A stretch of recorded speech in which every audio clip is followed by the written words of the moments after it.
Okay. Hello, and welcome to the newest edition of showcasing my Terra Tech builds. This was what I had the last time I showed off my behemoth line. And with the newest edition being a lot bigger than all of these, we will do a run through of all of them. The first two are pretty much the same craft, just one hovers and the other rolls pretty much the exact same in every way, shape, or form, other than one does not have wheels. Then we have the Mark III, which is basically a jump, which this one is, I'm counting as the Mark II, don't judge me. Um, we have the Mark III. And then we had the Mobile Behemoth, which was the biggest of the Behemoth lines for a very long time. It was also my biggest build.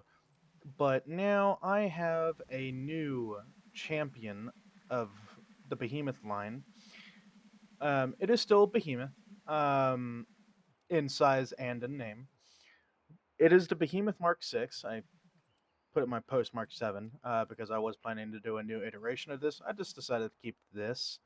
It is mostly pretty bare bones in its fantastical lore. It would take a crew of over 5,000 to run, mostly because of in its lore, a lot of the weapons are manual fired. Almost every weapon on this thing would have been manned, other than the two flak turrets on top and a few of the cannons would be controlled from this little cap here. And now for the description of the functions. These two cabs are mostly here. This small cab here is to see what is in front of the craft, because as you can imagine, it would be a bit of a problem. And then we have this cab, which, in its lore, I guess, would be controlling the bottom layer of battleship cannons. This layer here. Um, the rest of these are controlled by the the two cabs up here. Here, I'm just going to show you the two cabs up here. This one and this one control the rest of the weapons on the front.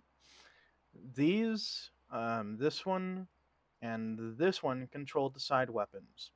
There is a cab here that controls the back end weapons that prevent from, things shooting you in the butt. Um, there's also the side weapons, which consist of two miniguns for each wheel well and one battleship cannon for each wheel well. It is my first attempt at decorating, which is why it looks like it has a few tumors with bridges on it. I also took a little bit of a dig from Star Destroyers to put these few shield towers on it. It also has these flat shields, which they're actually completely decorational. But in the lore of this thing, these two flat shields, which there's one here and one behind these two drills, they are impact shields that prevent things from hitting the wheels. And when those fail, these drills do the exact same job. It has an extremely devastating frontal barrage and side barrage and butt barrage. It can do a lot of damage. Um, there are also the flak turrets on top to prevent anti-air from, attacking. Their wheel wells is a design that I decided to go with, and it actually works a lot better than it looks. Weirdly, the extra ground clearance really does help. Um, yeah, I will probably be doing the thing I did with the others of the commercial like aspect at some point. Once I really do fine tune and probably make another version of this that's better designed. Um, but to put it in perspective, this thing would technically speaking have doubled the power of, actually, I think pretty much all of these combined equals the same amount of power as this one, because this thing, the Behemoth Mark 6, has a grand total of 106 Goulian batteries on board, or 107 Goulian batteries, and 104 battery packs. The others, the mobile being I think the most powerful. The rest only have like upwards of 20 to 30. Um, this one was this one. Let me just showcase this. This was the attempt before this one. This one never made it off the belt.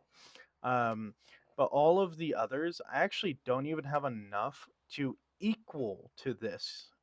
Which essentially states that all of these have less power combined than this thing does for power capacity. And this thing on the inside does have a solar panel array on the inside because that's for some reason working. Um, and it is about double, if not triple, the size of its brethren here. This used to be the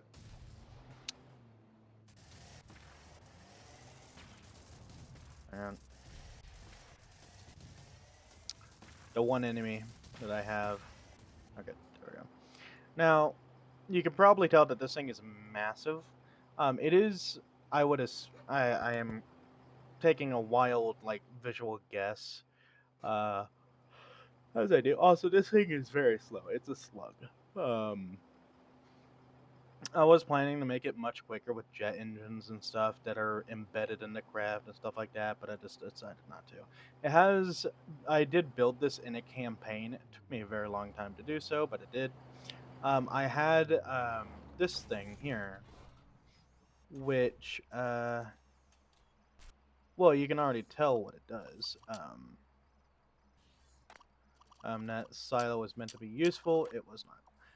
But yeah, you can kind of already tell what this does. Has a little pacemaker here. It does a thing and it works conveniently. That's about it. Okay. Oh,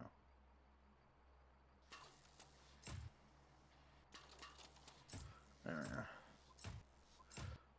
But yeah, this thing is extremely large. It is. I was planning to have it have four wheel wells, so the version I probably show off may even be bigger than this one, but it's unlikely, as it's already a lumbering beast.